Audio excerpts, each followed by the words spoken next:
ನಮಸ್ಕಾರ, welcome to Yoyo TV Kannada. ಮುಂಬರುವ ಲೋಕಸಭೆ ಚುನಾವಣೆಗೆ ಈಗಾಗಲೇ ಕರ್ನಾಟಕದಲ್ಲಿ ಕಾಂಗ್ರೆಸ್ ಶತಾಯಗತಾಯ ಗೆಲ್ಲಬೇಕು ಎಂದು ಹಲವಾರು ರಣತಂತ್ರಗಳನ್ನು ಮಾಡುತ್ತಿದ್ದಾರೆ. ಅದರಂತೆ ಇದೀಗ ಪ್ರಮುಖ ಕ್ಷೇತ್ರಗಳಲ್ಲಿ ಪ್ರಭಾವಿ ಮುಖಂಡರನ್ನು ನಿಲ್ಲಿಸಿ ಗೆಲ್ಲಲೇಬೇಕು ಎಂಬ ತಂತ್ರವನ್ನು ಕೂಡ ರೂಪಿಸಿದ್ದಾರೆ. ಈ ನಿಟ್ಟಿನಲ್ಲಿ ಗೃಹ ಸಚಿವರ ಹೆಸರು ಕೂಡ ಕೇಳಿ ಬಂದಿದೆ. ಹೌದು, ಮುಂದಿನ ಲೋಕಸಭೆ ಚುನಾವಣೆಗೆ ಸ್ಪರ್ಧೆ ಮಾಡುವ ವಿಚಾರವಾಗಿ ನನ್ನ ಹತ್ತಿರ ಯಾವುದೇ ಚರ್ಚೆ ನಡೆದಿಲ್ಲ. ಯಾರು ಚರ್ಚೆಯನ್ನು ಕೂಡ ಮಾಡಿಲ್ಲ. ಸಚಿವರ ಸ್ಪರ್ಧೆ ಬಗ್ಗೆ ಚರ್ಚೆ ಆಗಿಲ್ಲ. ಕೆಲವರು ಅಂದುಕೊಂಡಿರಬೇಕು, ಇನ್ನು ನನಗೆ ಸ್ಪರ್ಧೆ ಮಾಡುವ ಇಚ್ಛೆಯೂ ಕೂಡ ಇಲ್ಲ ಎಂದು ಗೃಹ ಸಚಿವ ಡಾಕ್ಟರ್ ಜಿ ಪರಮೇಶ್ವರ್ ಖಾರವಾಗಿ ತಿಳಿಸಿದ್ದಾರೆ. ಇದಕ್ಕೆ ಸಂಬಂಧಿಸಿದಂತೆ ಮಾತನಾಡಿದ ಡಾಕ್ಟರ್ ಜಿ ಪರಮೇಶ್ವರ್, ಈಗ ಸ್ಪರ್ಧೆ ಮಾಡುವ ಇಚ್ಛೆ ನನಗಿಲ್ಲ. ಸತೀಶ್ ಜಾರಕಿಹೊಳಿ ಅವರ ಹೆಸರು ಚರ್ಚೆ ಆಗಿರಬಹುದು.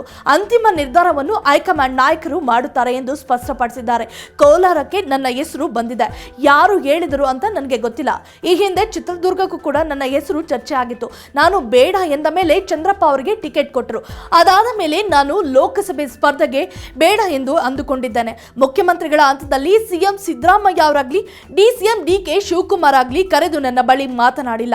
ನಮ್ಮ ರಾಜ್ಯ ಕಾಂಗ್ರೆಸ್ ಉಸ್ತುವಾರಿ ರಣದೀಪ್ ಸಿಂಗ್ ಸುರ್ಜೇವಾಲಾ ಅವರು ಬಂದು ಏನು ಮಾಡಬೇಕು ಎಂಬುದನ್ನು ತಿಳಿಸುತ್ತಾರೆ ಎಂದು ಗೃಹ ಸಚಿವ ಡಾಕ್ಟರ್ ಜಿ ಪರಮೇಶ್ವರ್ ಹೇಳಿದ್ದಾರೆ. ಇನ್ನು ಲೋಕಸಭೆಯ ಅಜೆಂಡಾ ನಮಗೆ ಹೇಳಿಲ್ಲ. ಲೋಕಸಭೆ ದೃಷ್ಟಿಯಿಂದ ಕೆಪಿಸಿಸಿ ಅಧ್ಯಕ್ಷ ಡಿಕೆ ಶಿವಕುಮಾರ್ ಅವರು ಸಿಎಂ ಮತ್ತು ಹಿರಿಯ ಮುಖಂಡರನ್ನು ಕರೆದು ಮಾತನಾಡಬಹುದು.